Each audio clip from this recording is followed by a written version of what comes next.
Hello નમસ્કાર મિત્રો, દરેકનું હાર્દિક સ્વાગત છે મિત્રો। ધોરણના વિષય છે વિજ્ઞાન, જેની અંદર તમારે સ્વાધ્યાય પોથીના પાઠ નંબર 1 છે આપણી આસપાસમાં દ્રવ્ય। મિત્રો સંપૂર્ણ સોલ્યુશન જોઈશું તે પહેલા ચેનલમાં નવા છો તો ફટાફટ ચેનલને સબસ્ક્રાઇબ કરી તમારા મિત્રોને અવશ્યપણે શેર કરી દેશો। ચાલો શરૂ કરીએ। પ્રશ્ન 1 છે, નીચેના બહુવિકલ્પી પ્રશ્ન માટે આપેલા વિકલ્પમાંથી સાચો વિકલ્પ પસંદ કરવાનો છે। પહેલો છે, નીચેનામાંથી કોનો પંચતત્વમાં સમાવેશ થતો નથી? ઓપ્શન બી ધુમાડો। 2, દ્રવ્યના ભૌતિક સ્વભાવ માટે નીચેનામાંથી અયોગ્ય વિકલ્પ પસંદ કરો। ઓપ્શન ડી, દ્રવ્યના કણો પ્રવાહી જેવા હોય છે। 3, નીચેનામાંથી કયું ઉદાહરણ દ્રવ્યનું નથી? ઓપ્શન બી પ્રેમ। ત્યારબાદ મિત્રો ખરા કે ખોટા। ચોથા નંબરે છે, દ્રવ્યના કણો સતત ગતિશીલ હોય છે। સાચું। દ્રવ્યના કણો વચ્ચે ખાલી સ્થાનો હોતા નથી। ખોટું। ભારત અને ગ્રીકના તત્વજ્ઞાનીઓએ દ્રવ્યનું મૂળભૂત 5 તત્વોમાં વર્ગીકરણ કર્યું હતું। સાચું। મિત્રો એક બીજી વાત કે આપણે ચેનલ પર તમારા જે છે સ્વાધ્યાય પોથીના તમામ પાઠોનું સોલ્યુશન મળી જશે।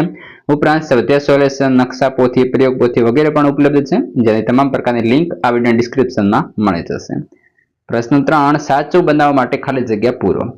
સાતમું છે, વાયુ, પૃથ્વી, અગ્નિ, આકાશ અને પાણી દ્રવ્યના મૂળભૂત 5 તત્વો એટલે કે પંચતત્વો તરીકે ઓળખવામાં આવે છે। 8, દ્રવ્યના કણો ગતિશીલ હોય છે। ગરમી વધતા તેની ગતિમાં વધારો થાય છે।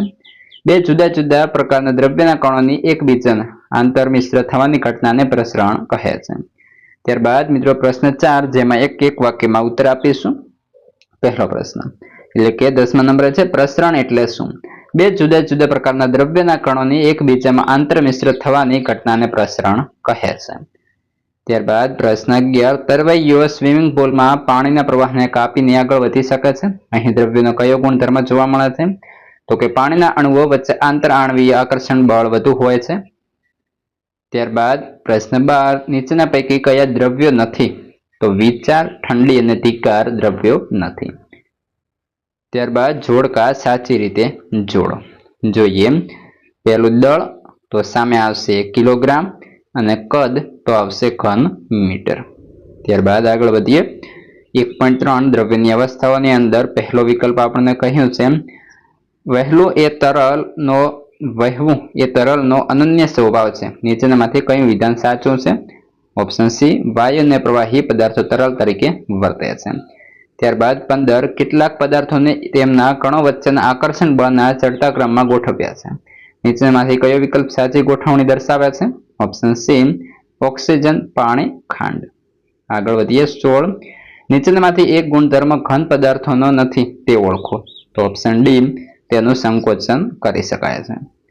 ત્યારબાદ ખરા કે ખોટા। 17 નંબરે છે, વાયુ પદાર્થોનું પ્રવાહીમાં પ્રસરણ સંભવી શકે છે? સાચું। ઘનની સાપેક્ષે પ્રવાહીના કણો વચ્ચે ખાલી જગ્યા વધુ હોય છે? સાચું। અને પ્રવાહીમાં વહનશીલતાનો ગુણ જોવા મળે છે? તો એ પણ સાચું બનશે। મિત્રો વિડીયોને લાઈક કરી દેશો અને તમારા મિત્રોને પણ અવશ્ય શેર કરશો। પ્રશ્ન 20, પ્રવાહીના પદાર્થના આકારમાં ફેરફાર થઈ શકે છે? ઓરડાના તાપમાને તો કે ઘન પદાર્થના કણો વચ્ચેનું આકર્ષણ બળ વાયુ અવસ્થાના આકર્ષણ કરતા વધુ મજબૂત હોય છે। ત્યારબાદ ખાલી જગ્યા નંબર 22, કણોની ગોઠવણી તો કે ઘન અવસ્થામાં ઓછી ક્રમબદ્ધ જોવા મળે છે। પ્રશ્ન 23, સીએનજી નું પૂરું નામ? તો કે કોમ્પ્રેસ્ડ નેચરલ ગેસ। એલપીજી નું પૂરું નામ? Liquefied petroleum gas. 25, આકારમાં સહેલાઈથી ફેરફાર થઈ શકે તેવા ઘન પદાર્થોનું નામ આપો। તો રબર બેન્ડ। ત્યારબાદ 26, સંકોચન થઈ શકે તેવા એક ઘન પદાર્થનું નામ આપો। તો મિત્રો વાદળી। ત્યારબાદ 27, ઘન પ્રવાહી અને વાયુ પૈકી કેવા પદાર્થોમાં પ્રસરણ દર વધારે જોવા મળે છે? તો કે ઘનની સરખામણીમાં પ્રવાહીનો પ્રસરણ દર વધુ હોય છે, વાયુનો પ્રસરણ દર સૌથી વધુ હોય છે। જોડકા જોડો। જેમાં કોલમ 1, કોલમ 2, પહેલો ઘન અવસ્થા તો ચોક્કસ આકાર ધરાવે છે। પ્રવાહી અવસ્થા તો કે આકાર બદલાય છે, એટલે કે ક્રોસમાં આપણે સાચા બનશે। ત્યારબાદ પ્રશ્ન 6 છે, નીચેના આપેલા પ્રશ્નોમાં માંગ્યા મુજબ ઉત્તર લખીશું। 29મો પ્રશ્ન છે, પાણી ભરેલા એક પાત્રમાં શાહીનું ટીમ્પું ઉમેર્યા પછી અવલોકન કરતા જણાય છે કે શાહીનો રંગ પાણીમાં ફેલાય છે। આ જ પ્રમાણે પાણી ભરેલા એક પાત્રમાં કોપર સલ્ફેટ CuSO4 ના કણ ધીમે ઉમેરતા પાણીમાં ભૂરો રંગ ફેલાવા લાગે છે। આપેલ ઘટનાના સંદર્ભમાં નીચેનામાંથી કયા વિધાનો યોગ્ય છે તે લખો। તો તેની અંદર જોઈએ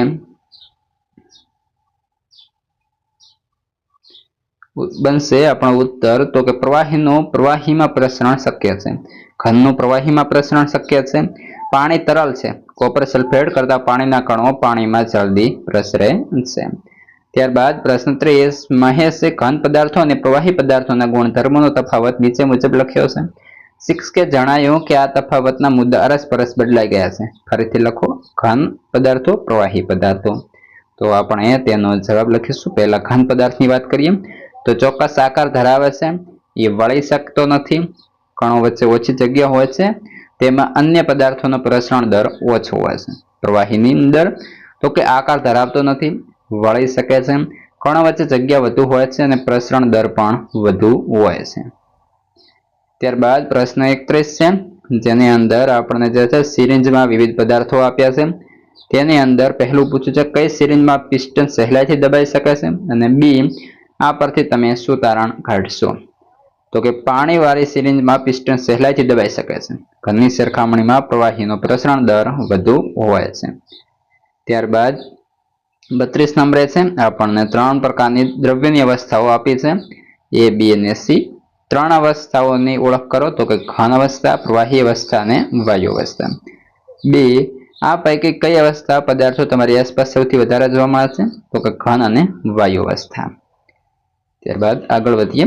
પ્રશ્ન 33 આપેલા ઘટનાઓ માટે કારણોની ઓળખ કરો. જોઈએ. એ, સીએનજી અને એલપીજી સિલિન્ડરમાં સંકોચિત કરીને ભરી શકાય છે. તો કે ઉત્તર વાયુ અવસ્થામાં આંતરાણવીય અવકાશ વધુ અને આંતરાણવીય આકર્ષણ બળ ઓછા હોય છે. વાયુને પાત્રમાં ભરતા તેના કણો અસ્તવ્યસ્ત ગતિ કરતા પરસ્પર અને પાત્રની દિવાલ પર પણ અથડાઈને દબાણ ઉત્પન્ન કરે છે. કણો વચ્ચેના અવકાશને કારણે તેને પાત્રમાં થોડા દબાણ સાથે ભરી શકાય છે. બી, રસોઈ ઘરમાં બનતી રસોઈમાં સોડા આપણા નાક સુધી થોડીક જ ક્ષણોમાં પહોંચી જાય છે. તો કે દ્રવ્યના કણો ગતિ ઉર્જા ધરાવતા હોવાથી તે સતત ગતિશીલ હોય છે. તેમજ તાપમાન વધતા દ્રવ્યના કણોની ગતિમાં વધારો થાય છે. આથી ગરમ ખોરાકના કણો હવા સાથે મિશ્ર થઈ થોડા મીટર દૂર સુધી જઈ શકે છે. ત્યારબાદ 1.4 શું દ્રવ્ય પોતાની અવસ્થાને બદલી શકે છે? જોઈએ. તો 34મો વિકલ્પ છે, તેની અંદર તાપમાનનો એસઆઈ એકમ કયો છે? તો આવશે સી. 35 દબાણનો એસઆઈ એકમ, તો ઓપ્શન એ પાસ્કલ. 29 સેલ્સિયસને કેલ્વિન માપક્રમમાં રૂપાંતર કરો, તો ઓપ્શન બી 312. 942 કેલ્વિનને સેલ્સિયસ માપક્રમમાં રૂપાંતર કરો, ઓપ્શન સી 668. 38 નીચેનામાંથી કઈ પરિસ્થિતિમાં હાઇડ્રોજન વાયુના અણુઓ વચ્ચેનું અંતર વધશે?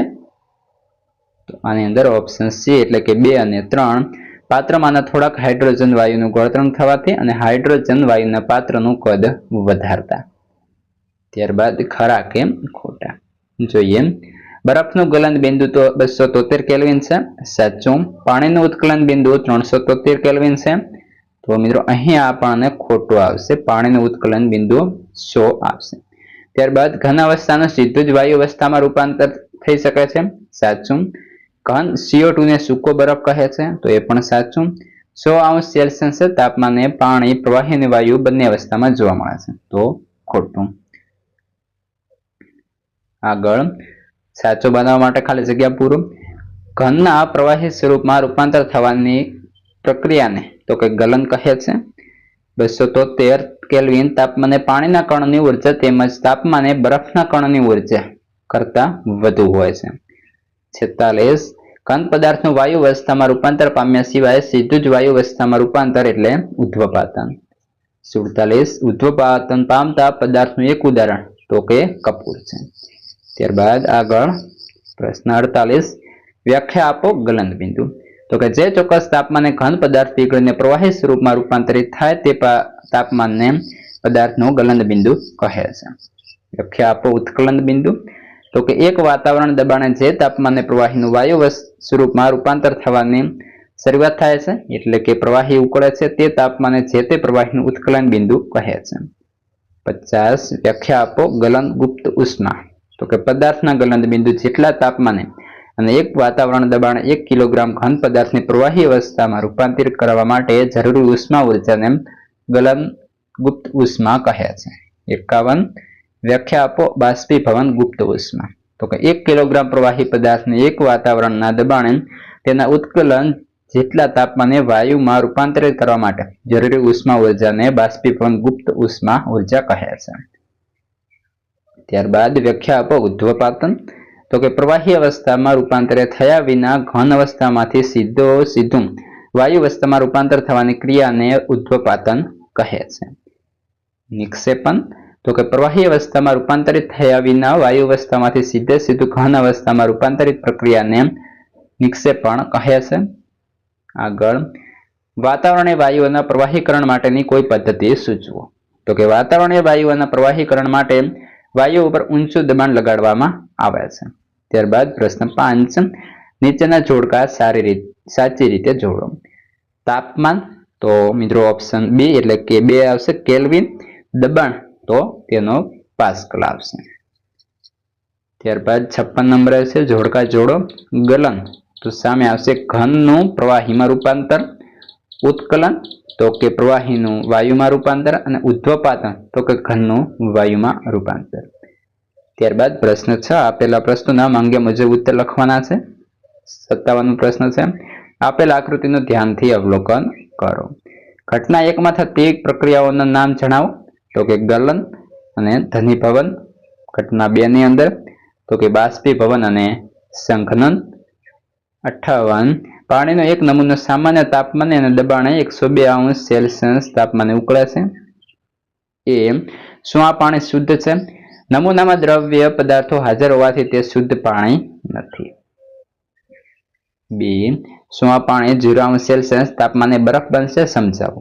નમૂનો, તો કે 0° તાપમાને બરફ શક્ય નહીં, કારણ કે તેમાં દ્રવ્ય પદાર્થો હોઈ શકે છે જે જમવાનું તાપમાન ઓછું કરે છે.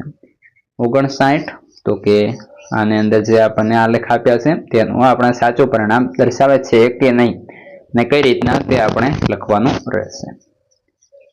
ત્યારબાદ 60, પાણી જ્યારે બરફ સ્વરૂપમાં હોય ત્યારે ઠંડક આપે છે, જ્યારે પાણી વરાળ સ્વરૂપમાં દજાડે આવું કેમ? તમારા શબ્દોમાં જાઓ.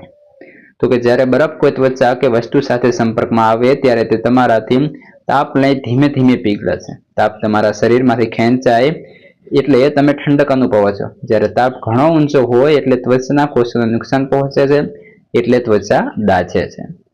પ્રશ્ન 61, આશાબાઈને મહેમાનો માટે બનાવેલી ચા એક કીટલીમાં ભરે છે. અચાનક કીટલીના નાળચામાંથી ગરમ વરાળ વેગથી બહાર નીકળે છે અને ખૂબ ગરમીનો અહેસાસ કરાવે છે. તેમને ઉકળતી ચા કરતા કીટલીમાંથી બહાર નીકળતી વરાળનું તાપમાન વધારે લાગ્યું. આવું શા માટે થયું હશે? તો કે વરાળ તમારા શરીર સાથે ટકરાય ત્યારે તે માત્ર ગરમ નહીં પણ ઘણો ઉર્જા સાથે અથડાય છે અને એ ઉર્જા ત્વચાને સળગાવવા જેટલી ઊંચી હોઈ શકે છે, તેથી તેને વધારે ગરમી લાગે છે. પ્રશ્ન 7, જેની અંદર આપણે વિસ્તૃત જવાબ આપીશું. 62મો પ્રશ્ન છે, આપેલ આકૃતિને ધ્યાનથી અવલોકન કરો અને ઓછામાં ઓછા 6 વાક્યો વૈજ્ઞાનિક પરિભાષામાં લખો. તો કે દ્રવ્યની અવસ્થાનું રૂપાંતર આપણને દર્શાવ્યું છે. તો કે પ્રવાહી અવસ્થામાં રૂપાંતરિત થયા વિના ઘન અવસ્થામાંથી સીધું વાયુ અવસ્થામાં રૂપાંતરિત થવાની પ્રક્રિયાને ઉધ્વપાતન કહે છે. અને પ્રવાહી અવસ્થામાં રૂપાંતરિત થયા વિના વાયુ અવસ્થામાંથી સીધું ઘન અવસ્થામાં રૂપાંતરિત થવાની પ્રક્રિયાને નિક્ષેપણ કહે છે. ત્યારબાદ મિત્રો પ્રશ્ન 53, આકૃતિનું આપણે અવલોકન કરવાનું છે, પ્રશ્નોના જવાબ આપવાના છે. તો જોઈએ. એ, આપેલ આકૃતિ કઈ ઘટના દર્શાવે છે? તમારા શબ્દોમાં સરળ ભાષામાં સમજાવો. તો કે આપેલ આકૃતિ ઉધ્વપાતન ઘટના સમજાવે છે. કપૂરને ગરમ કરવાથી તે પ્રવાહીમાં ફેરવાતો નથી, પરંતુ તે સીધો જ વાયુ સ્વરૂપમાં રૂપાંતરિત થાય છે. આ વાયુ સ્વરૂપમાં રૂપાંતરિત થયેલ કપૂર ઊંધી રાખેલી ગળણીના ઉપરના ભાગમાં ઠંડો પડી પાછો ઘન સ્વરૂપમાં જમા થાય છે. બી, શું કપૂરના સ્થાને અન્ય કોઈ પદાર્થ આ પ્રયોગ માટે વાપરી શકાય? જો હા તો શક્ય તેટલા નામ આપો. ઓકે, નવસાર, સૂકો બરફ, આયોડિન અને નેપ્થેલિન એટલે કે ડામરની ગોળીઓ. સી, તમારા ઘરે વૈજ્ઞાનિક સાધનો સિવાય આ પ્રયોગ સલામત રીતે કરવાનો પ્રયત્ન કરો. કેવી રીતે? તો કે ગરમ પાણી તૈયાર કરી કપૂરને વાટકીમાં મૂકી ગરમ પાણી પર વાટકી મૂકીને. ત્યારબાદ આગળ વધીએ. 64મો પ્રશ્ન છે, અવલોકન કરો અને પ્રશ્નોના જવાબ આપો. એ, આપેલા આકૃતિમાં કઈ પ્રક્રિયા કરવામાં આવે છે? દબાણ વધારવાની, દ્રવ્યના કણોને વધુ નજીક લાવવા. બી, આ પ્રક્રિયાનું પરિણામ શું આવી શકે? તો કે દબાણ વધવાથી અને તાપમાન ઘટવાથી વાયુનું પ્રવાહીમાં પરિવર્તન થઈ શકે છે. સી, શું બધા જ પદાર્થો પર આ પ્રક્રિયા કરી શકાય? શું સમાન પરિણામો જ મળશે? તો કે પદાર્થની અવસ્થાઓ એટલે કે ઘન, પ્રવાહી અને વાયુ દબાણ અને તાપમાન દ્વારા નક્કી થાય છે. ત્યારબાદ 1.5 બાષ્પીભવન. અંદર પહેલો વિકલ્પ 65મા નંબરે. ઉનાળામાં મટકામાં રાખેલું પાણીને ઠંડુ કરવા માટે જવાબદાર ઘટના કઈ છે? ઓપ્શન ડી બાષ્પીભવન. 66 નીચેનામાંથી સાચું વિધાન પસંદ કરો. તો ઓપ્શન એ, ઘન પદાર્થનું પ્રવાહીમાં રૂપાંતર પામ્યા સિવાય સીધો જ બાષ્પમાં રૂપાંતર થવાની ઘટનાને ઉદ્ધવપાતન કહે છે. 67 નીચેનામાંથી કઈ પરિસ્થિતિનું પાણીનું બાષ્પીભવન વધારશે? ઓપ્શન એ, પાણીના તાપમાનમાં વધારો. ત્યારબાદ મિત્રો ખરા કે ખોટા? 68મા નંબરે, ઉત્કલન બિંદુ કરતા વધારે તાપમાન હોય તો જ પ્રવાહીમાં બાષ્પમાં રૂપાંતર થાય છે. સાચું. 69 બાષ્પીભવન સપાટી પર થતી ઘટના નથી. ખોટું. 70 સપાટીનું ક્ષેત્રફળ વધતા બાષ્પીભવનનો દર ઘટે છે. ખોટું. અને તાપમાન વધતા બાષ્પીભવનનો દર વધે છે. સાચું. 3 સાચું બનાવવા માટે ખાલી જગ્યાઓ પૂરો. તો 72 છે, ઓરડાના તાપમાને પ્રવાહીનું બાષ્પીભવન થવાથી તો કે ગરમી પ્રસરવાની અસર જોવા મળે છે. 73 પ્રવાહી પદાર્થોનું તેના ઉત્કલન બિંદુથી નીચા તાપમાને વાયુ સ્વરૂપમાં રૂપાંતર થવાની પ્રક્રિયાને તો કે બાષ્પીભવન કહે છે. 74 વાતાવરણમાં ભેજની માત્રામાં ઘટાડો થતા બાષ્પીભવનનો દર વધે છે. ત્યારબાદ 1 કે 2 વાક્યમાં ઉત્તર લખો. 75 બાષ્પીભવન પદાર્થનું એક ઉદાહરણ આપો. તો કે એસીટોન. 76 બાષ્પીભવનની વ્યાખ્યા. તો કે પ્રવાહીના ઉત્કલન બિંદુથી ઓછા તાપમાને પ્રવાહીનું બાષ્પમાં રૂપાંતર થવાની આ પ્રક્રિયાને બાષ્પીભવન કહે છે. 77 બરફ જેવા ઠંડા પાણીથી ભરેલા પ્યાલાની બહારની સપાટી પર પાણીના ટીમ્પા કઈ ઘટનાને કારણે જોવા મળે છે? તો કે હવામાં રહેલો પાણીની બાષ્પની ઉર્જા ઠંડા પાણીના સંપર્કમાં આવવાને લીધે ઓછો થઈ જાય છે અને તે પ્રવાહી અવસ્થામાં ફેરવાય છે. ત્યારબાદ જોડકા જોડો. આગળ છે 79. નીચેની આકૃતિ ધ્યાનથી જુઓ અને પ્રશ્નના જવાબ આપો. તો એ છે કયા પાત્રમાં બાષ્પીભવનનો દર સૌથી વધારે હશે? શા માટે? તો કે પહેલી જે આકૃતિ છે એની અંદર કેમ કે વધુ પડતા પવનના કપડા ઝડપથી સુકાઈ જાય છે. ત્યારબાદ બી, કયા પાત્રમાં બાષ્પીભવનનો દર સૌથી ઓછો હશે? તો ડી, કારણ કે તેની અંદર એ બંધ પાત્ર છે. આગળ, ઉનાળાના દિવસોમાં મંથની નાયલોનના કપડા અને હનીએ સુતરાઉ કપડા પહેરેલા છે. આ બંનેમાંથી કોણ વધારે આરામદાયક અનુભવશે? શા માટે? તો કે સુતરાઉ કપડા, કારણ કે ઉનાળામાં આપણને વધુ પરસેવો થાય છે જેનાથી આપણને ઠંડક મળે છે. 81 તમારે કોઈ પ્રસંગમાં હાજરી આપવા જવા માટે તમારો મનપસંદ શર્ટ પહેરવો છે પણ તે ધોવાયા પછી હજુ સુકાયો નથી. તેને ઝડપથી સુકવવા માટે કેવા પ્રયત્નો કરશો? તો કે તેને તાપમાનની અંદર વધારો અથવા તેને સુકવવા પવનની ઝડપમાં વધારો કરીશું. ત્યારબાદ આગળ માંગ્યા મુજબ આપો જવાબ. જેની અંદર 82 છે એ બાષ્પીભવન ઠંડક ઉત્પન્ન કરે છે. તો કે ખુલ્લા પાત્રમાં રાખેલ પ્રવાહીમાં દરેક તાપમાને સતત બાષ્પીભવન થતું રહે છે. બાષ્પીભવન દરમિયાન ઉર્જાને પુનઃ પ્રાપ્ત કરવા માટે પ્રવાહીના કણો પોતાની આસપાસની ઉર્જાનું અવશોષણ કરે છે જેને લીધે આસપાસમાં ઠંડક ફેલાય છે. બી, વાતાવરણમાં ભેજનો વધારો થવાથી જલીય દ્રાવણના બાષ્પીભવનનો દર ઘટે છે. તો કે દ્રાવણના અણુઓને હવામાં જવા માટે જગ્યા ઓછી મળે છે. હવા પહેલેથી જ ભેજથી સંતુષ્ટ હોય છે એટલે વધુ બાષ્પીભવન થતું નથી. સી, કપમાં રહેલ ગરમ દૂધની તુલનામાં રકાબીમાં રહેલ ગરમ દૂધ ઝડપથી ઠંડુ થાય છે. તો કે દૂધને રકાબીમાં કાઢવાથી તેની સંપર્ક સપાટીના ક્ષેત્રફળમાં વધારો થાય છે. સપાટીનું ક્ષેત્રફળ અથવા વિસ્તાર વધતા બાષ્પીભવનનો દર વધે છે. આ હતું તમારું સંપૂર્ણ સરસ મજાનું સોલ્યુશન. હવે આગળના પાઠનું અને અન્ય વિષયનું જે સોલ્યુશન છે જેની તમામ પ્રકારની લિંક આ વિડીયો ડિસ્ક્રિપ્શનમાં મળી જશે. તેથી તમે એ પણ જોઈ લેશો. તમારા મિત્રોને પણ વિડીયો અવશ્યપણે શેર કરશો.